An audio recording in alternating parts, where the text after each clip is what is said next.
I've lived in Ryderwood roughly 30 years. I was born here in 1936, and my brother was born here in 1938. Me and my family came here in 1942, right after the war broke out. Well, I was born in 1942 here in the first aid station, which is now called Pioneer Hall, along with hundreds of other babies born to logger families during those logging years.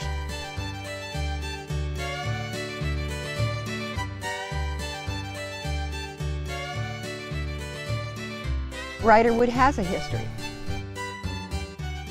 Originated in 1923 by the Long Bell Lumber Company, and they were in business until 1953, so it was the first logging town built for loggers and their families. The logging community was a first of its kind. It had never been done before. There are logging communities that are older than Ryderwood, but they were a descendant of a railroad community or an Indian community or some other group that came and went, and then the logging came in, so those communities grew up. But Ryderwood was created out of the woods, and it was specifically used for a certain purpose, and that was specific, and it's one of a kind. The community spirit that was here during the logging years was really strong because there was a mutual goal. They were to get the old growth timber out, and they took out over 500,000 log cars in the process. I think of significance is the community hall was the first large building that they put up. The office building or the company store was built pretty much the same time, but the fact that the sense of community was so important to R.A. Long that was the first building built. You know, you didn't have any electric bill, you didn't have a garbage bill, you didn't have a water bill, and if you didn't have a doctor bill, if you wanted to come up here to the infirmary, the doctor was paid by Long Bell. He was not paid by the individuals. And so if you got sick or you were injured and you ended up at the first aid station, that was on the company. We knew everybody in town. We could roam around town. It wasn't a problem. 10 o'clock at night, we could still be out. Mom would step out and whistle like she could. When we heard that whistle, we knew it was time to come home. The big buildings are the church and the community hall, and well, the post office and the library. We call it the library. It was originally a cafe. Those are all original, plus about 140 plus houses are still in existence today. I was a paper carrier here. I had 116 dailies and 97 Sundays. That's how many people lived here. And that's why I knew so many people, because I delivered the papers. You know, they didn't have any liquor sold in Ryderwood ever in 30 years because it was against his beliefs. It was a mile out of town, and you wanted to walk out there and you get sober by the time you came home. That was one of the things we knew about. Of course, there was an awful lot of liquor in Ryderwood. It was a logging camp, of course, but it was never sold. We'd come home at noon, Mom would have the washing done, and she'd have a tub full of clothes ready to hang out, and Sister and I'd come home at lunchtime and take those clothes and hang them on the lines out back. You know, it was wonderful. Wonderful way to grow up. In 1950, we heard rumors that the town was going to be sold. So everybody was scrambling to see where they could be moved to or where they could move. Instead of the 80 to 100 years that was initially planned, it took 30 years.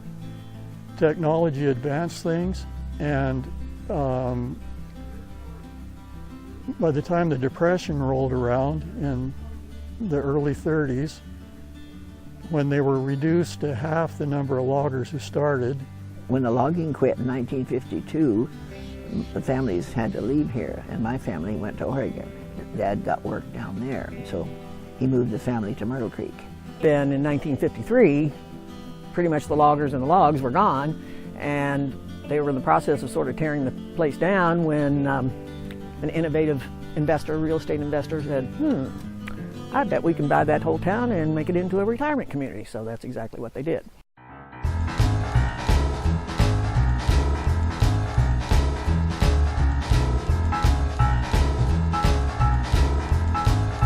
They just kind of spread out, and that way we lost track of a lot of people, you know. But then they started doing this, which is really nice, having a get-together ceremony like. 1954 was the first one held in this area, and it was held at Sequest Park, and there were several hundred people showed up.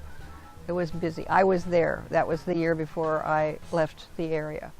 And the second time I came back was in 1974, and my father said, it's time for you to go back and see the reunion, and I was here in this park for that. The Old Timers group, of course, is being reduced in numbers every year, and we're basically now working with the families of the loggers.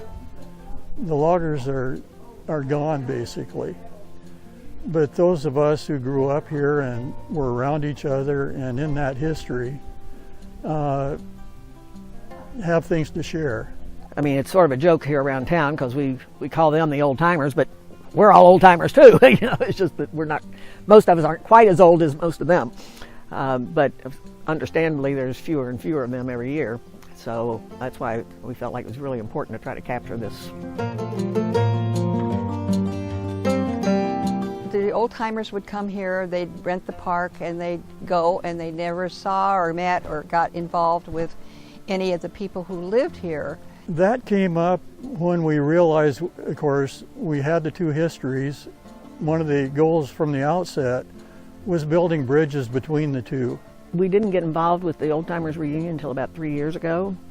One of our members, who you will meet, made the comment at one of our History Project meetings. She said, well, you know, old Ryderwood wasn't real sure whether new Ryderwood wanted us here. So we were bound and determined to change that.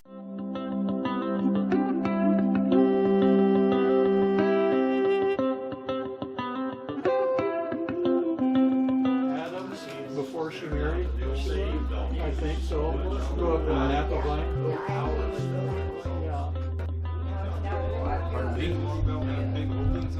Oh yes, they had it here. That's the world's largest lumber company. We've got these all silver. But if you got a dollar bill, it'd be like having $1,000. Yeah, of course, that's right. Yeah. But that's the one you knew about. Yeah, that's the one I knew. And then we moved it out by They had to do all that.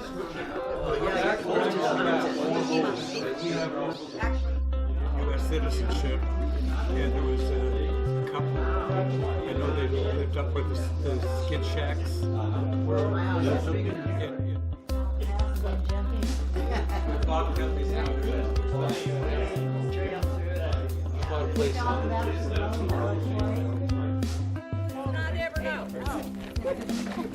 Okay. I'm just going to get a copy of that policy. I can use He completed drawings for the Rogers residence in downtown Greenville. I have a piece of some documents that were found only 20 years ago.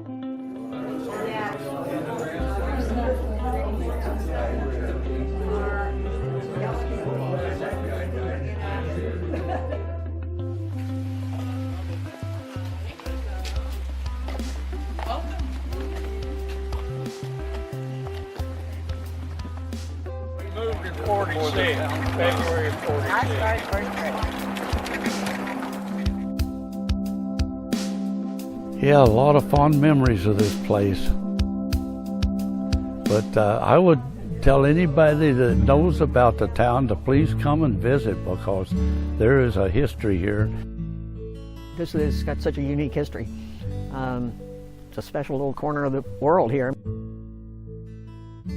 The people who come here to visit, to answer your question, They see a well-tended town. They see people who, for the most part, are happy to be here. They see a high level of community spirit and volunteer spirit.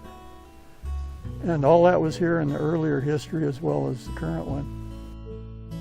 Peaceful, quiet village in the woods, and people love it.